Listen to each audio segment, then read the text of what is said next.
अच्छा बच्चों, आज हम पढ़ रहे हैं respiration in bacteria.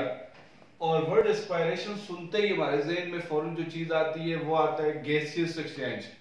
Gaseous exchange between organism and it's environment. क्योंकि ये टर्म ज्यादातर जो यूज हुई है वो गैसियस एक्सचेंज के लिए यूज हुई है। लेकिन आपको पता है कि respiration mean break down of organic molecule, ये भी रिस्पायरेशन है।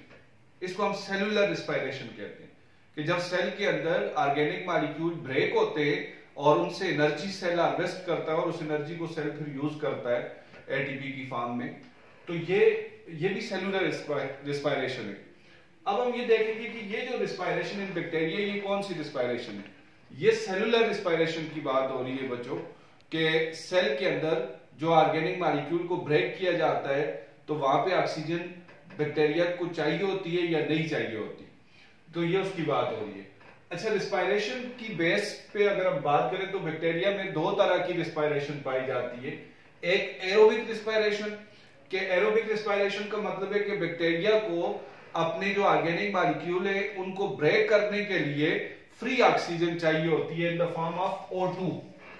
ये फ्री ऑक्सीजन है।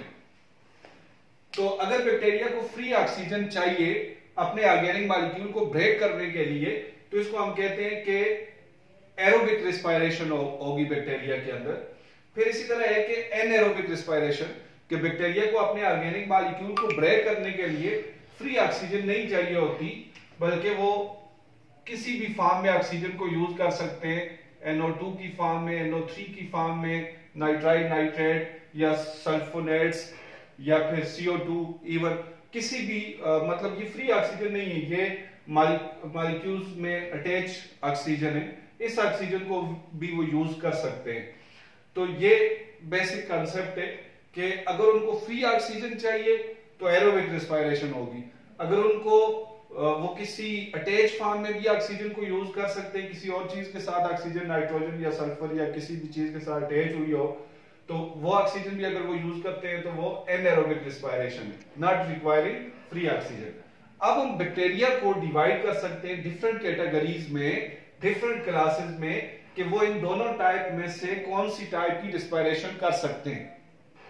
तो ये तो दो तरह की सारे बैक्टीरिया में जो पाई जाती है रिस्पायरेशन, कुछ में ये वाली होगी, कुछ में। अब हम बैक्टीरिया को डिवाइड करते हैं। तो on the basis of respiration bacteria को हम 4 कैटेगरीज में डिवाइड करें अकॉर्डिंग टू योर बुक। यहाँ पे कुछ चीजें मैं आपको समझाता हूं।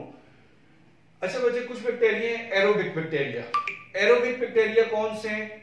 वो बैक्टीरिया जो ग्रो कर सकते हैं in the presence of oxygen, जो ऑक्सीजन वाले एनवायरनमेंट में ग्रो कर सकते हैं, वो एरोबिक बैक्टीरिया हैं। जाहिर है उनको फ्री ऑक्सीजन चाहिए होगी, वो उसको यूज करेंगे। अच्छा, फिर है एनएरोबिक बैक्टीरिया जो can grow in the absence of oxygen, जो ऑक्सीजन ना भी मौजूद हो फिर भी ग्रो कर सकते हैं, क्योंकि वो एनएरोबिक रिस्पायरेशन करेंगे, उनको फ्री ऑक्सीजन की जरूरत नहीं। अच्छा, ये जो दोनों टाइप्स हैं कि जो ऑक्सीजन की प्रेजेंस में ग्रो करेंगे वो एरोबिक बैक्टीरिया हैं, जो ऑक्सीजन की एब्सेंस में ग्रो करेंगे वो एनएरोबिक बैक्टीरिया हैं। इन दोनों की आगे दो दो कैटेगरीज बनाई जा सकती हैं। आपकी बुक में तो दो दो कैटेगरीज नहीं बताई, मतलब कुछ ऐसे बैक्टीरिया हैं जो सिर्फ ऑक्सीजन की प्रेजेंस में ही ग्रो करते हैं, उनको हम ऑब्लिगेट एरोबिक कहते हैं। और जो ऑक्सीजन की प्रेजेंस में ग्रो करते हैं लेकिन ना हो ऑक्सीजन फिर भी ग्रो कर सकते हैं, उनको एरोबिक फैकल्टेटिव कहते हैं या फैकल्टेटिव एरोबिक कहते हैं। इसी तरह एनएरोबिक वो हैं कि जो ऑक्सीजन की एब्सेंस में ग्रो करते हैं। तो अगर वो सिर्फ ऑक्सीजन की एब्सेंस में ही ग्रो करते हैं तो उनको ऑब्लिगेट एनएरोबिक कहेंगे।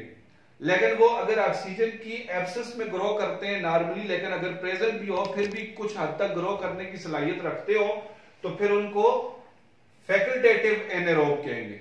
ऑब्लिगेट और फैकल्टेटिव, ये टर्म हम इन दोनों टर्म्स के साथ यूज कर सकते हैं। अच्छा, यहां इसने अलग से फैकल्टेटिव कैटेगरी बना दी है कि ऐसे बैक्टीरिया जो दोनों कंडीशन में ग्रो कर सके उनको फैकल्टेटिव कहते हैं। तो इसी तरह फिर माइक्रो एरोफिलिक कौन से होते हैं? जो लो कंसंट्रेशन ऑफ ऑक्सीजन में ग्रो कर सके। अब मेरा ख्याल है आपको बात समझ आई होगी कि एरोबिक बैक्टीरिया की दो कैटेगरीज हैं, या वो ऑब्लिगेट एरोबिक होंगे, मतलब वो सिर्फ ऑक्सीजन की प्रेजेंस में ग्रो करते होंगे, या वो फैकल्टेटिव एरोब होंगे। फैकल्टेटिव एरोब होंगे तो वो एरोबिक कंडीशन में ग्रो करना पसंद करते हैं, लेकिन अगर नहीं भी है ऑक्सीजन फिर भी ग्रो करने की सलाहियत रखते हैं, तो वो फैकल्टेटिव एरोब होंगे कि उनमें दोनों कैरेक्टर पाए जाए। इसी तरह एनएरोबिक बैक्टीरिया या तो ऑब्लिगेट होंगे, तो ऑब्लिगेट होंगे तो वो सिर्फ एनएरोबिक कंडीशन में भी ऑक्सीजन की एब्सेंस में ही ग्रो करेंगे, प्रेजेंस में कभी ग्रो नहीं करेंगे। लेकिन अगर वो ऑक्सीजन की एब्सेंस में ग्रो करते हैं लेकिन ऑक्सीजन प्रेजेंट भी हो फिर भी ग्रो करने की सलाहियत रखते हो, तो फिर उनको फैकल्टेटिव एनारोब कहेंगे।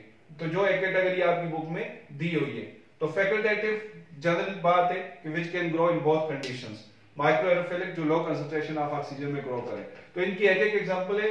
एरोबिक बैक्टीरिया की एक एग्जांपल है सुडोमोनास, एनारोबिक की एग्जांपल है स्पाइरोकीट, फैकल्टेटिव की एग्जांपल है एस्टेरिया कोलाई, जो कि लिखा हुआ आगे फैकल्टेटिव एनारोब है। इस वजह से मैंने ये इसकी दो कैटेगरीज आपको समझाई है। माइक्रो एरोफिलिक में कंपेलोबैक्टर आते हैं। तो आप तो अपनी बुक को ही फॉलो करेंगे, जो जो डेफिनेशन लिखी हुई है आप याद कर लें। तो अदरवाइज ये याद रखिएगा कि इन सब की एरोबिक ऑब्लिगेट भी होते हैं, फैकल्टेटिव भी, एनारोबिक ऑब्लिगेट भी होते हैं, फैकल्टेटिव भी, और